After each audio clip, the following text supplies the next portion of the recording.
शरणं हरि शरणं हरि शरणं हरि शरणं हरि शरणं हरि शरणं हरि शरणं हरि शरणं शरणं हरि शरणं हरि शरणं हरि शरणं हरि शरणं जय हो हरि शरणं हरि शरणं हरि श्रीमद् भागवत भगवान की जय हो। देखो कथा श्राप को वरदान कैसे बना देती है, ये कथा की विशेषता है। पूरी दुनिया में कोई ऐसा हो सकता है, लेकिन कथा जो श्राप है उसको वरदान बना देती है, जो विष है उसको अमृत बना देती है। कथा में विशेषता है प्यारे। सुखदेव जी ने कहा, परीक्षित आप इसीलिए रो रहे हो? हाँ महाराज। कहा देखो आप घबराओ मत। पहला नंबर तो ये समझो कि आपके पूर्वज थे राजा खट्वांग, जिनको मैं केवल 2.5 घड़ी के अंदर 2.5 घड़ी कथा सुना करके उनको मुक्त बना दिया और वो चले गए भगवान के धाम। ये जान लो कि आपकी दुर्गति नहीं होने पाएगी, मेरी जिम्मेदारी है। लेकिन जो आपको ये भ्रम बना हुआ है कि हमको ब्राह्मण का बालक, समीक ऋषि का बालक श्रृंगी ऋषि ने श्रापित किया है, उस ब्राह्मण के श्राप की वजह से मेरी दुर्गति होगी, ये भ्रम को निकालो। वो ब्राह्मण का बालक आपको श्राप नहीं दिया है बल्कि वरदान दिया है। देखो अभी तक राजा परीक्षित को लगता था कि समीक ऋषि का बेटा श्रृंगी ऋषि हमको श्रापित किया है, लेकिन कथा के माध्यम से श्री सुखदेव जी महाराज ने राजा परीक्षित को बताया वो श्राप नहीं दिया है, आपको वरदान दे दिया है। कहा महाराज कैसे? कहा संसार में किसी प्राणी के जीने का कोई गारंटी है कि कितना दिन तक ये जिएगा? कोई बता सकता है? आज मैं बोल रहा हूं, कल बोलूंगा, ये पक्की कोई गारंटी ले सकता है? कोई नहीं ले सकता है। लेकिन कहा है परीक्षित, उस समीक ऋषि की पुत्र श्रृंगी ऋषि ने अपने अनंत जन्मों की तपस्या को दांव पर लगा करके और आपको आशीर्वाद दे दिया है कि 6 दिन तक आपको कुछ नहीं होगा, 7वें दिन तक छक नाग डसेगा, 6 दिन तक तो आप स्वतंत्र हैं, 6 दिन तो कोई चिंता नहीं है। हम लोगों को तो 6 सेकंड की कोई गारंटी नहीं है। ये वरदान है कि श्राप है?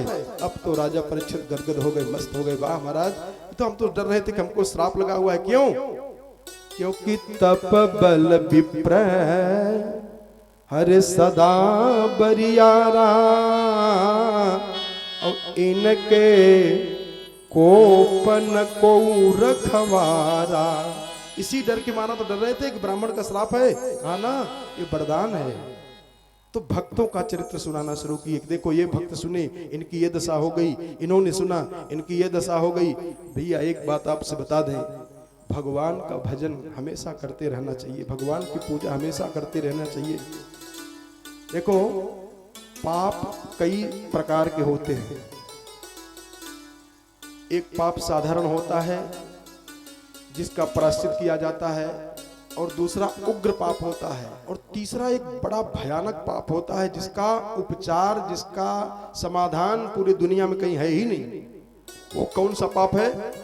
वो है कृतघ्नता का पाप। एक शब्द है कृतज्ञ और एक है कृतघ्न। तो जो किए हुए उपकार को नहीं मानता है उसको कृतघ्न कहा जाता है, और कृतज्ञता का बहुत बड़ा पाप होता है। तो जो भगवान का भजन नहीं करता है, भगवान का ध्यान नहीं करता है, भगवान का स्मरण नहीं करता है, भगवान की कथा में रसपान भगवान की कथा का नहीं करता है, उसको कृतज्ञता का पाप लगता है। क्यों? क्योंकि कहा कबहू की करी। ये मानव शरीर कैसे मिला जानते हो? ये अपने तपस्या से नहीं मिल पाया है, और ये किसी त्याग से, तपस्या से, जप से, तप से नहीं मिला है, ये उनकी कृपा से मिला है। अरे कहा कबहू की करी वो करुणा नर देही, और देत ईश्वर बिनु हेतु सनेही। वो इस आशा से नहीं देते हैं कि इसको मानव बना दे रहा हूं, मेरा पूजा करेगा। कितने दयालु हैं वो। और उन्होंने मानव शरीर दे दिया। ध्यान रखना, ये शरीर अपना है नहीं, पाए हो। गोस्वामी जी ने इशारा किया है, कहा बड़े भाग अरे मानुष तन पावा। पावा मतलब अपना नहीं है। ए भैया ये परुआ पाए हैं, परुआ माने पाए हो, कहीं किसी दूसरे का पा गए हो। अब अपना थोड़ी कहते कि पाए हैं ना। कहा बड़े भाग इमानुष तन पावा, असुर दुर्लभ सदग्रंथनि गावा। ये पाए हो प्यारे, और ये मानव शरीर प्राप्त करके पाने के बाद और भगवान में नहीं लगा दिए। कई दिन से हम कहते चले आए कोरोना का दवा बता दूं, आज बता दूं।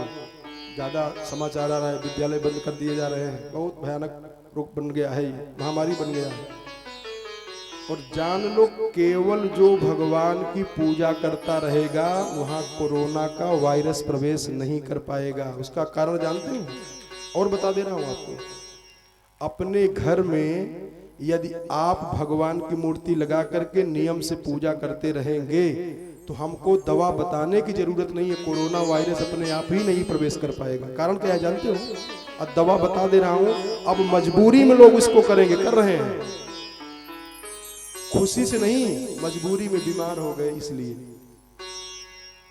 बीमारी पकड़ न ले इसलिए करना पड़ रहा। तो नोट कर लीजिए, अगर न करते हो इसको एक छोटे से कपड़े में बांध करके अपने पास रखिए, कोरोना का वायरस आपके अंदर प्रवेश नहीं कर पाएगा। क्या क्या? 2 लौंग, 1 इलायची और 1 कपूर की टिकिया और जावित्री का फूल एक स्वच्छ कपड़ा में बांध करके अपने जेब में चाहे कहीं भी लिए रहिए, कोरोना आपके अंदर प्रवेश नहीं कर पाएगा, ये गारंटी है। और आप जानते हो भगवान की जब पूजा होती है तो देखो यहाँ भी चढ़ाए हैं ना, भोग लगाया गया है। ये देखो पान में लौंग लगा करके, इलायची लगा करके यहाँ चढ़ाया गया है। अब कोरोना वायरस कैसे हमारे अंदर प्रवेश कर पाएगा यहाँ बैठे हुए? और आज कोरोना चला हुआ, इसके पहले से ये भोग लगाने की विधि बनाई गई है ना, कि आज बनाया गया है। लेकिन बड़े बड़े आप किसी आयुर्वेदिक डॉक्टर से पूछिएगा, अगर ये चीज जो हमने बताया इसको यदि बांध करके आप अपने पास रखे रहे तो कोरोना नहीं, कोई भी वायरस आपके अंदर प्रवेश नहीं कर पाएगा। प्रेम पूर्वक अगर आप भगवान की पूजा करते रहे तो अपने आप इन सबसे बच जाओगे, और नहीं तो मजबूरी में करना पड़ेगा। इसलिए एक काम तो भगवान की जब पूजा करेंगे तो ये क्रिया होगी, अपने आप से ठीक हो जाएगा। और दूसरी बात, कृतज्ञता का जो बड़ा पाप है उस बड़े पाप से बच जाओगे।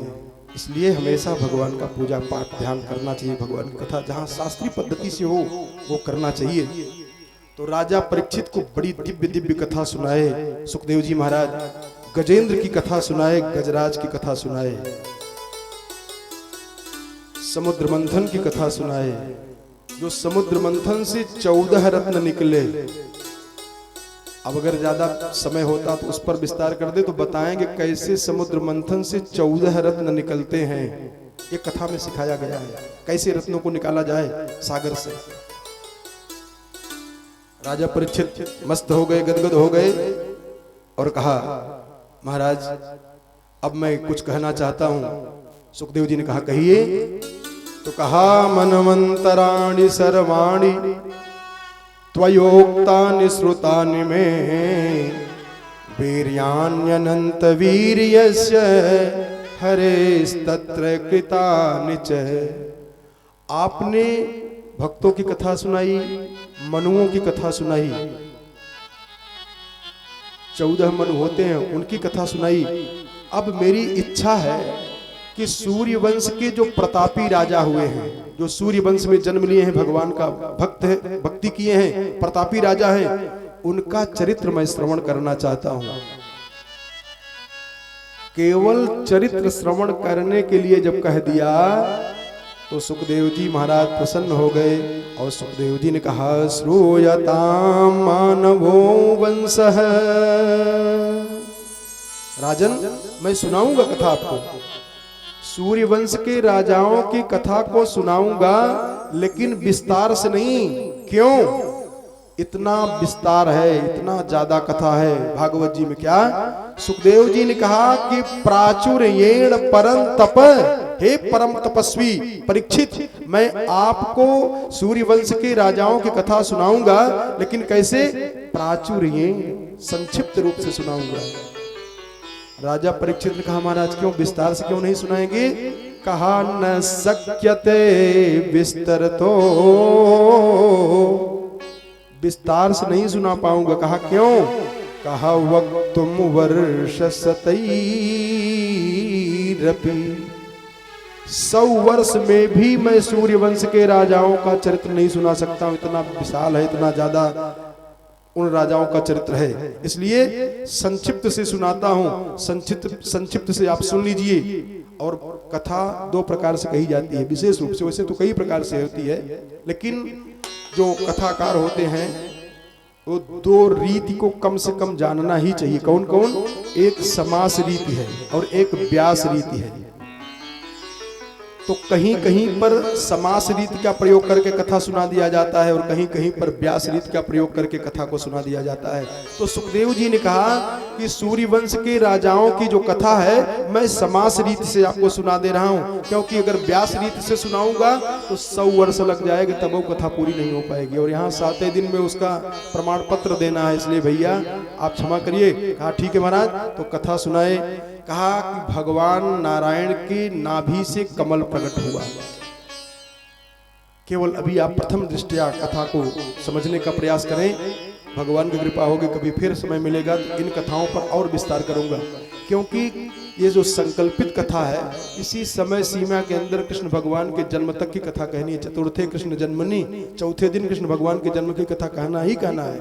अब चाहे समास रीति लगाएं चाहे व्यास रीति लगाएं, लेकिन अभी हमारी जिम्मेदारी है कि कथा विश्राम होते होते कृष्ण भगवान के जन्म का बात बोल दें।